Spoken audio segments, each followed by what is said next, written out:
Ange Postecoglou was giving his first sort of media conference yesterday, and he was talking about Harry Kane. I suppose he had much bloody choice, did he? Well, I would imagine that would have been the first question out of the gate. Yeah. Hello, Ange. How are you? Harry Kane.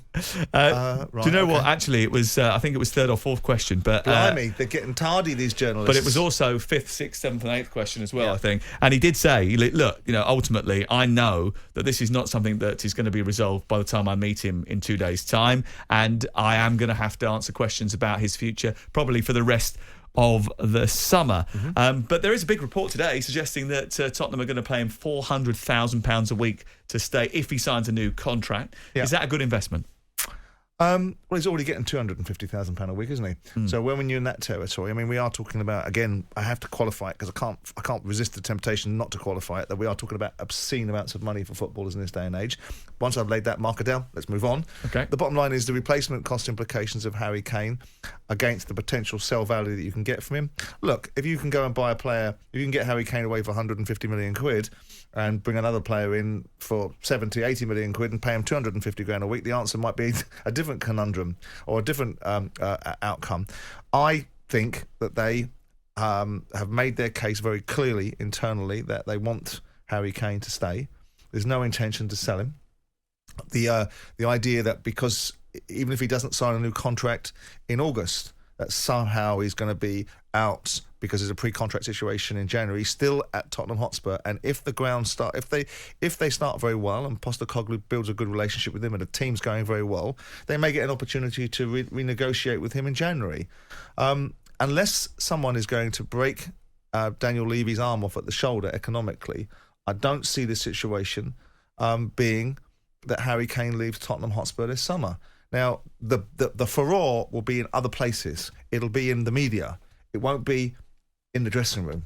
It will be Postecoglou working with Harry Kane, and Harry Kane knowing that even if he doesn't get a move this summer, guess what he is next year? He's a free. So whatever opportunities are out there for him will still probably exist, with the caveat that if he got injured this season, he'd have that risk profile of running his contract down to being a free agent. So he'll have options next year. So what we'll have is a media circus, because that's what we do. The fact of the matter is, behind closed doors, Postecoglou will be working with Harry Kane, and if Daniel's decided to spin the wheel and economically make the decision that Harry Kane being at Tottenham Hotspur for another season and the risk of losing a transfer fee at the end of it is what he's prepared to make a commercial viewpoint on, because he needs the side to be performing far better than it did last year, and if they move up 2 or 3 spaces in the league and they get in the Champions League, there's 50, 60, 70 million quid with probably trigger clauses in advertiser deals or shirt sponsorship deals that give you more revenue if you're in the Champions League. Yeah. So he may well just take that view. And poor old Ange is going to have to sit there and answer these questions, and I really just think they should shut them down. It'll be what it'll be, lads. Move on. Ange's pretty good at answering the questions, though, wasn't he, yesterday? And this is what he said. He's going to tap into the psyche of Harry Kane and try and learn from him. I don't think it's my role to, sit there and sort of treat people in a manner because of their circumstances. I'm really big on just treating everyone the same. And Harry is, he's already entrenched himself in the history of this football club. He's a very important part. He's the premier striker, one of the premier strikers in the world. And, I want him involved here. My conversation with him will be about how we can make this club successful. And I've got no doubt that that's what he wants as well. So, within that context, whatever sort of that narrows into, the personal stuff around Harry himself as an individual, if the conversation takes it that way, we'll take it that way. But I doubt it's going to be, defining in the manner that I think people think it's going to be. It's not going to be a conversation where, we walk out of that room, we've got sort of an understanding, because I don't want that kind of conversation. What I want is to introduce myself to Harry, to give him a sort of vision for the football club, to get an understanding from him of what he thinks this football club needs to be successful. And we go on that training pitch and trying to make it happen. He's going to ask Harry Kane what he thinks the club needs to make it successful. How would he know? How would Harry Kane know? Yeah, he hasn't been part of a successful Tottenham side, has he? So how would he know? I'll give you a few answers. maybe turn up to some of the big games, Harry, when there's been opportunities for Tottenham Hotspur to have achieved things. The bottom line is that Harry Kane has been a constituent part, of a team that at times has snatched defeat from the jaws of victory. Are you saying that they don't need to rely so heavily on Harry Kane? I'm saying that it's a ridiculous premise to start the conversation with, that I'm going to ask Harry Kane how our club can be successful, when the culture that he has been part of has been criticised heavily. And don't be under the illusion that Conte missed him in some of his observations privately either. Do you think that actually they are paying too much lip service to Harry Kane then? Is that what you're saying? I mean, this is the guy who's the Tottenham's record goal scorer. They're paying lip service to the media. They're not paying lip service. There's two different conversations. There's a conversation that we have with the media, and there's a conversation that they have privately. And the conversation they have privately, you'll see two different personalities when you have Jose Mourinho in front of the cameras and a completely different animal when he's not in front of the cameras. There's a completely different dynamic. What you do with the media as a football manager is prostitute yourself, give the media what they want to hear, and then get on with the business of being serious about building a football team. Because unlike the expectation of the media don't make football teams.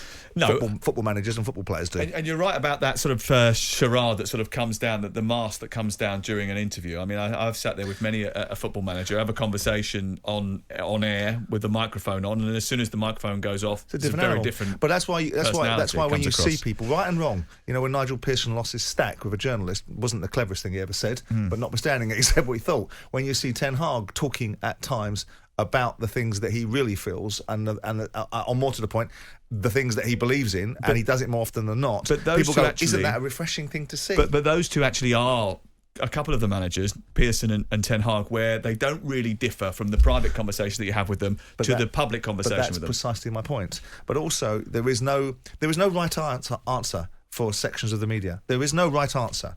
It's just about interest, isn't it? We want to know. We've got a thirst for knowledge because we're interested in Harry Kane. We're interested in the future of Tottenham. You've got a thirst for content. You're not interested in the knowledge. You're interested in content. I'm interested in what happens. You might be. You're a different animal. But there's lots of journalists that are only interested in sound bites and interested in clickbait and interested in creating sensationalised, hyperbole-based headlines. Really and truly, the bottom line is what's going to happen with Harry Kane is going to be determined by grown-ups in a different conversation, not by journalists creating a narrative around what should and shouldn't happen and what he should and shouldn't be entitled to and what shouldn't be afforded.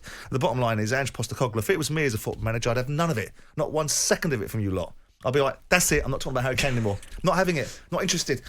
Harry Kane is a component part of a football team. If he stays, he stays. We'll have a wonderful centre forward. If he goes, we'll build the football team. End of discussion. No more discussion. You keep asking me the same question, I'll walk out of the press conference. That's why Simon is here, and we're delighted to have him. 03717 223344 if you're a Tottenham fan. How would you sell the club to Harry Kane? Or would you? Or would you just sell Harry Kane? 03717 223344. Alex from Cardiff has sent us a message saying he thinks Kane's been cowardly for not going out there and suggesting that he wants to leave. But we'll see what happens. 03717 223344. That's the number to call if you want to get in touch. talkSPORT Breakfast, waking you up Monday to Friday morning from 6 a.m. on AM, on DAB, via the talkSPORT app and on your smart speaker. talkSPORT.